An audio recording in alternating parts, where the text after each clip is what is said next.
Once again, my chickadees, Game & Chick is back once again with another review.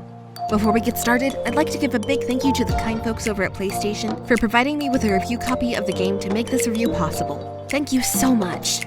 So now with that having been said, onwards we go.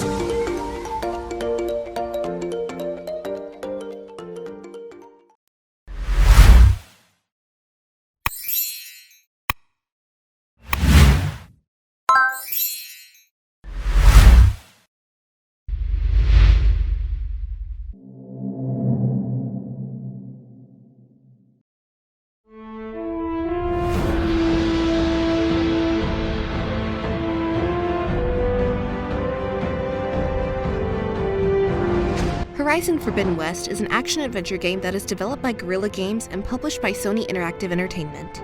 As a sequel to the widely successful Horizon Zero Dawn, not only is there a lot to live up to, but there's also high expectations for this title to be the next big exclusive on PlayStation 4 and PlayStation 5. But does Forbidden West live up to those high expectations? Or does it underachieve with the weight of its own hype? Only one way to find out, so let's go! Story. The land is dying. Vicious storms and an unstoppable blight ravage the scattered remnants of humanity, while fearsome new machines prowl the borders. Life on Earth is hurtling towards another extinction, and no one knows why. It's up to Aloy to uncover the secrets behind these threats and restore order and balance to the world. Along the way, she must reunite with old friends, forge alliances with unlikely new factions, and unravel the legacy of the ancient past, all while trying to stay one step ahead of a seemingly undefeatable new enemy. Now before we dig into this monstrous-sized game, I want to make clear of how this review is exactly going to go. Due to there being a ton of twists, turns, and major events that take place that will shake the very foundation of the series and its lore, I will not be covering every single detail of the story. However, that's not going to say we're going to be skimpy about it either and just tell everyone, sorry, go read the story elsewhere if you want to know about it. Try Google, chump. No, that's not how we do things around these parts. So just know that there will be major spoilers going forward, so turn away now if you're not wanting to be spoiled just yet with what this title has to offer. So let's dive right in and see what this sequel has cooked up for us this time. Forbidden West kicks off shortly after the events of Zero Dawn and the DLC Frozen Wilds, with the world being covered in another blight and plague. Plant life is dying, the world is decaying, what could be happening? Even after defeating the rogue Hades in Zero Dawn, even now, many months later, Aloy is still trying to pick up the pieces and fix this broken world. The game begins with Aloy in a dreamlike state, finally feeling wanted, loved, whole as she's embraced by Elizabeth, the only person who's ever felt like a mother figure or someone that lifts Aloy up from all the madness. But this tender and heartwarming moment is cut short due to Thanos snapping his fingers and making Elizabeth nothing more than dust in the wind as Aloy comes to realize that she is, once again, all alone. You should have gone for the head.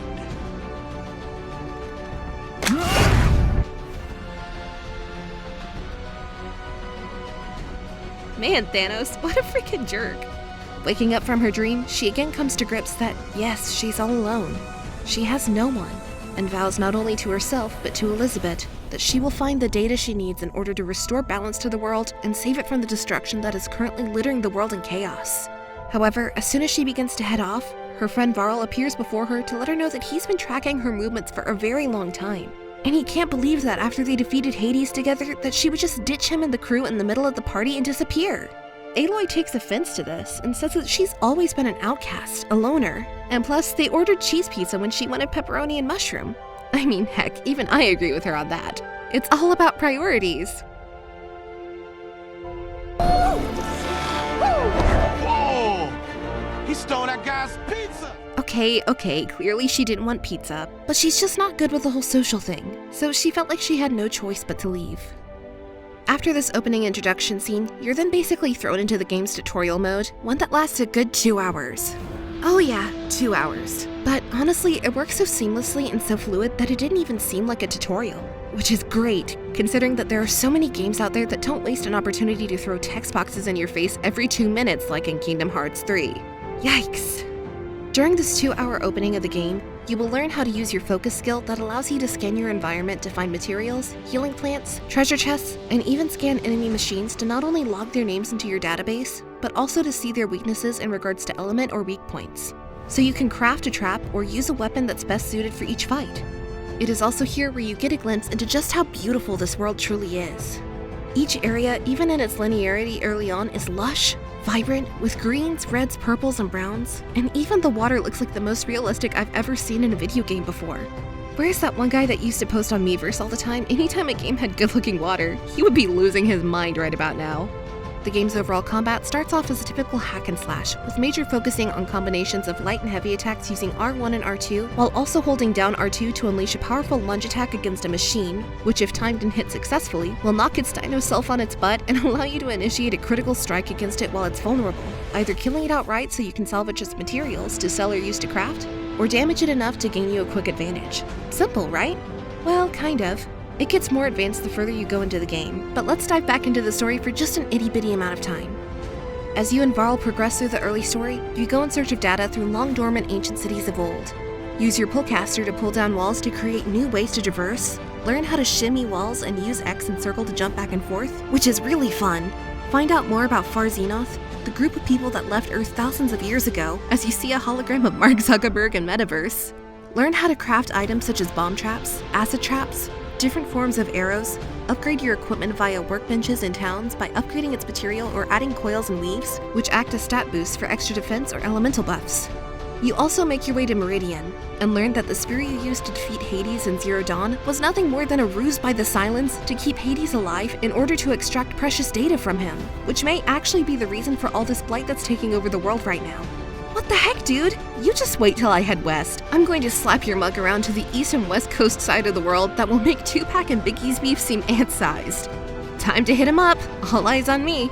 After the revelation of learning that you need to head west to find the data you seek, as well as confront Silence, it is here where your game truly begins, with a beautiful opening montage that shows you the world that you will soon be unleashed in after 20 minutes of cutscenes. Feel free to go to the bathroom, watch some anime, order a pizza while you wait, but I wouldn't recommend it, as the montage cutscene is superb. But now is where the game truly begins to shine for the time being. Once you have access to the world itself, you're going to truly realize how massive this puppy is, and not only its vast size, but how populated with things to do it has going for it. This seems to be a problem with a ton of large-scale games nowadays, where developers create a gigantic opening world that may look pretty, but ultimately there's nothing to do. But that's not the case here. While exploring this perfectly crafted world, you can collect branches to craft arrows, berries for health, craft new weapon and armor upgrades, upgrade skills for 5 categories that range from skill trees for warrior that unlock stronger melee and arrow attacks, survivor for more potent medicines and health regeneration, hunter for stamina regeneration and for creating more ammo, etc., etc. Each class offering their own unique attacks and abilities, including your main power-up of Valor. With Valor, you're able to use a temporary surgeon power that grants you stronger critical hits, boost in range damage, or my go-to of Toughen Valor Surge, which gives me auto-generation from my health every 2 seconds to ensure I get out of really tough situations. So you get it. You can craft items, health and ammo, pretty in-depth skill and upgrade system for gear and playstyle, use focus to scan for data, to enter into your log and to find enemy vulnerability and weaknesses, pull off badass air shots like me when acquiring your Shredder Gauntlet. You get the point. But hang on, this world's massive, right? Almost as massive as Aloy's attitude in this game. What? Oh, you'll see. But yes, while this world is very massive, there are ways to traverse that make your journey through the land not only less time-consuming, but overall less cumbersome. Want to know what they are? Are you sure? Are you positive? Well, you'll have to wait just a tiny bit longer for that information, as I want to dive back into some of the story beats. I know, I can hear the booze now. If you're going to throw stuff, please make it edible. I haven't had lunch yet. Thank you! After continuing your journey, you realize that in order to get permission to head west, you must first take part in an embassy to negotiate a peaceful voyage. But yeah, obviously it's not that easy. It is here where things can feel a tad bit mundane. Not because it's bad mechanic-wise or anything that drastic, more so because it's an hour-long fetch quest that has you leaving the town, helping this random person out, talking to this guy, coming back, talk to someone in town, and then get sent elsewhere. The goal here is to make these pompous ecomaniacs happy. They need a specific whistle to be blown, or else they won't lift a finger to begin the journey to the embassy. So the whole time you're trying to make them happy. It's like seeing a kid falling down on the ground flopping like a Magikarp screaming for a new Fortnite toy, only this time it's adults and My Little Pony. Bronies know what I'm talking about. Don't worry guys, it's not a dig. I actually used to dub over My Little Pony clips, so I feel ya. But it's not without its moments. When doing these quests and just exploring the town, you'll meet very interesting people. some more so than others, with characters such as Hakund being an absolute jerk to a woman trying to get a weapon fixed. You literally show up and he's just trashing this woman. And if you stay long enough and exhaust some dialogue boxes, either while upgrading your own items or dialogue tree, he continues to verbally slander her. What's funny is it's not even overly mean or super offensive, he's just a total butthead. She either put water in his cereal or kicked his dog. I'm betting both, she looks evil.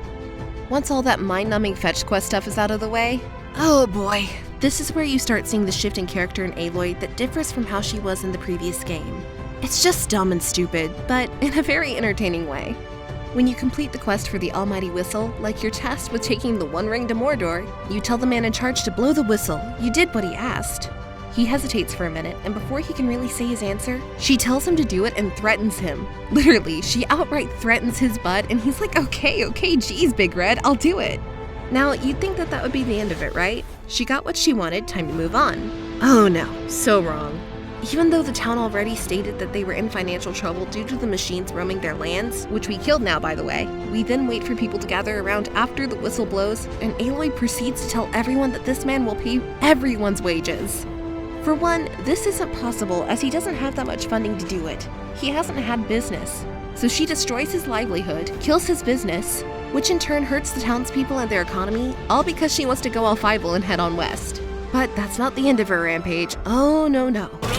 For instance, when escorting one of the main VIPs to the embassy, the Karja get ambushed by another tribe riding dino machines. Clearly Aloy can stop them. She whips them all the time, but does she? No way. She literally stands there and says out loud, they're not going to make it. And I'm like, okay? Then, do something. Of course, she finally does do something, rushing into battle like the fearsome warrior and savior she is, but oh wait, she did it after everyone was dead. Seriously, what the heck? The matter only gets worse as later in the story, you're trying to recruit people to help you fight off a major threat, but Dakota, a bulwark, won't join you. He has his reasons for not wanting war, so you respect his opinion pretty much, right? Oh hell no. We literally bomb his castle, blowing a hole in it and leaving hundreds of innocent civilians at the mercy of machines, and then have the nerve to say, ha! Now you have to join us! We bullied him into it.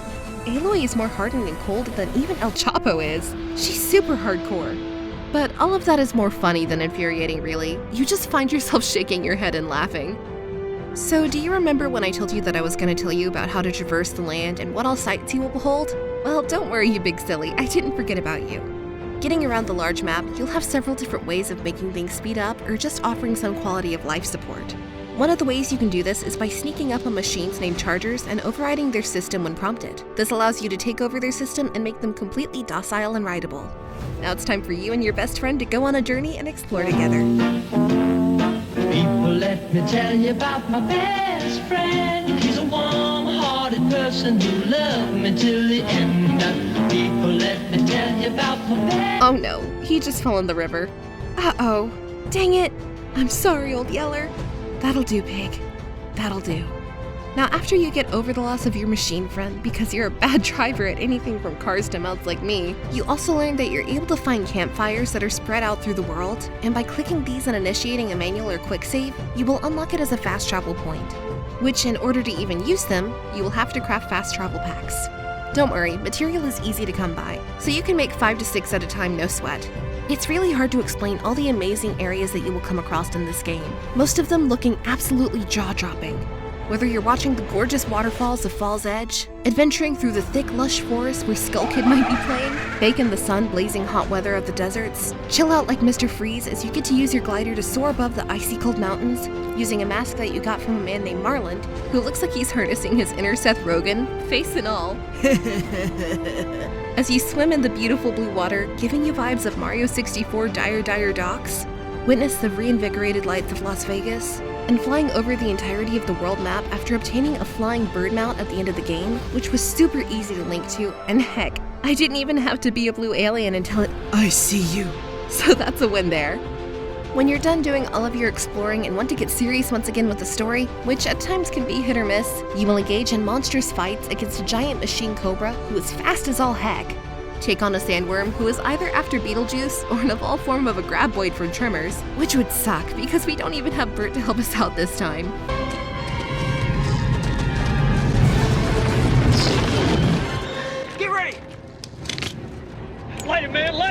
Not yet! Not yet!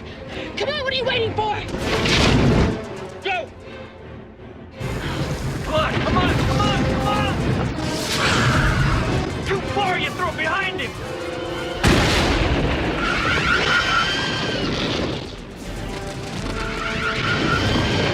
Run, Val, run!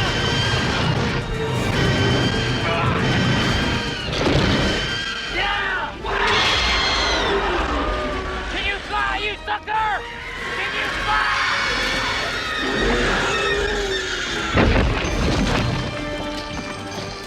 Proceed to then unite warriors by your side, collect ether over many different areas for Gaia so that she may slowly begin to get her powers back, explore dark underground labyrinths to learn more about the far zenith and the new threat the world faces, and then finally assemble basically the Avengers of Warriors to take down the holier-than-thou beings that are threatening to kill everything living on your planet. Honestly, the last mission that involved taking them on was a mixed bag because on the one hand, you get to see a super awesome climactic battle of the far zenith versus our allies and mechs, which we now control due to our friend Beta hacking it all, and even get to see dino mechs running by us at full speed, which reminded me a lot of that scene of dinosaurs running by in Jurassic Park. Those moments are really dang cool. But on the flip side, it's not perfect, which we'll get to in just a second. After taking down all other zeniths in charge of this assault on Earth, it's now time to face the final boss and hopefully save the planet once and for all. The battle is grueling, mainly because the boss feels cheap with its tactics, and also because I'm underleveled, but alas, I take my time and finally muster out a victory and save the day once again. I rock! Now that the game is done, what now? Well, tons actually, because even though you just played your 20-hour story campaign, you bare minimum still have another 20 to 30 hours to go for all content, no joke. However, before we get to that, you have to be aware that this game is far from perfect. There are several glaring issues that either put a hold on my enthusiasm, completely broke the game at times, or just tiny nuisances that were more nitpicky than big issues. The first small issue I ran into was in regards to the mission Death's Door. In this mission, you must use your focus to find a trail and then follow it to your destination. However, when doing this, the marker keeps moving left and right of the screen. Follow it to where it says, and it pops up on the other side, go that way and it goes right back to where it originally was. It's like playing whack-a-mole but for questing, and it was annoying as heck. Fighting can also feel a tad bit cheap at times, when going against multiple enemies due to the knockdown effect taking so long to get up, which also leaves you vulnerable right when you get back up, sometimes getting juggled multiple times in a row and nearly dying. You can't move or dodge out of the way at times. If you're fighting someone like Plessy or Loch Ness underwater in Las Vegas, then it becomes extremely frustrating when you get knocked back, but then land in water, causing you to move 2 times slower than usual, and just have to keep taking damage over and over and hope that you live. Oh man, did I say some stuff that day that my mama would not be proud of? I'll get soap in my mouth just like a Christmas story. But the absolute worst travesties of this game happens in the areas of Rapier Bay Tau and Seeds of Past. It's the game completely breaking down and becoming nearly unplayable. The game in both areas dropped to nearly 10 or 15 frames per second, and it's like being stuck on dial-up again. It even gets so bad at times that the audio can't even keep up and it just shuts off, while everyone moves like they're standing in front of a strobe light. I literally played a level for close to an hour with these game-breaking issues, and it was damn near unplayable. Luckily, this can be fixed by saving your game and reloading it, but sadly with the areas I mentioned, there just isn't one around, so you have to tough it out. But in the brighter side of glitches, the funniest one I encountered was on my way to Pharaoh's tomb, and I just saw a random flying NPC. Now that was funny, and you can't even get mad at that. Extra stuff. After trudging through the main story, you're able to go back to every area you visited to complete side quests that you missed, use your bird to fly onto unsuspecting tall-necked dinosaurs to destroy its satellite system, which clears up the entire map within your radius, unlock all skill points to become the ultimate warrior. No, not the WWF version, the fighting warrior badass kind. Participate in melee pits that offer you a chance to hone your skills in battle, take part in the arena that consists of a series of combat trials that you can complete in order to get registered to online leaderboards, clear out enemy base camps like you see in games like Far Cry, and take the land back, solve relic ruins, and take part in the game's plethora of puzzles and so much more. This game has an endless amount of content and you will not get bored anytime soon. That I guarantee you. Overall, at the end of the day, Horizon Forbidden West does end up as an enjoyable experience overall. Sure, it doesn't really reinvent the wheel or offer anything that revolutionizes its own genre or even the series itself, but it differs just enough to make it stand out from Zero Dawn. There's the old saying, if it ain't broke, don't fix it, and that applies here. Zero Dawn provided a solid foundation for Guerrilla Games to follow and tweak, and they seem to have done exactly that here with Forbidden West. Obviously, it's not perfect, with some fetch quests that get borderline tedious, a little too much exposition here and there, frame rate drops that can hamper the experience down for the unlucky ones that experience it, and an end boss feeling a tad bit cheap. But with gorgeous environments to explore that have so much diversity in their structure and design, intense and engaging combat that mixes action of equipping the right skills, as well as strategizing each fight with special abilities to take the advantage in your fights, great characters like Varl, who vows to fight by your side after taking an oath, Aaron, who just wants to smash heads and is always down for a fight, Aloy, who may be a tad bit on the grouchy side, but still manages to show her strength and courage, creativity and gameplay from platforming to puzzle solving, using a pullcaster to tear down walls and vents, grapple hooking and climbing mountains. The list goes on and on like an Energizer bunny. The fact here is simple. There's way more positives than there are negatives, and I can't really say how the game fares on PlayStation 4, but with all this having been said, as far as my experience on PlayStation 5, I'm happy with my conclusion here. Even with the negative media going on with this title right now, keep your heads up, Guerrilla Games. Oh, it is?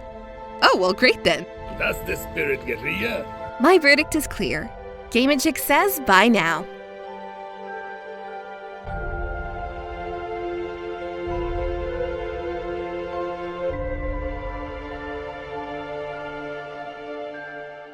Hey everyone! Thanks for watching! I really hope you enjoyed that review, and I look forward to bringing more to you in the coming future. For new people, feel free to hit that subscribe button and give this video a like or share, and for people already subscribed, make sure to hit that notification bell so that you do not miss out on any future content upload. Also, feel free to click on my other reviews linked above, because they're kinda cool too. So, give them a look! Once again, thank you so much for watching, and I'll catch all you chickadees on the next one. Quink!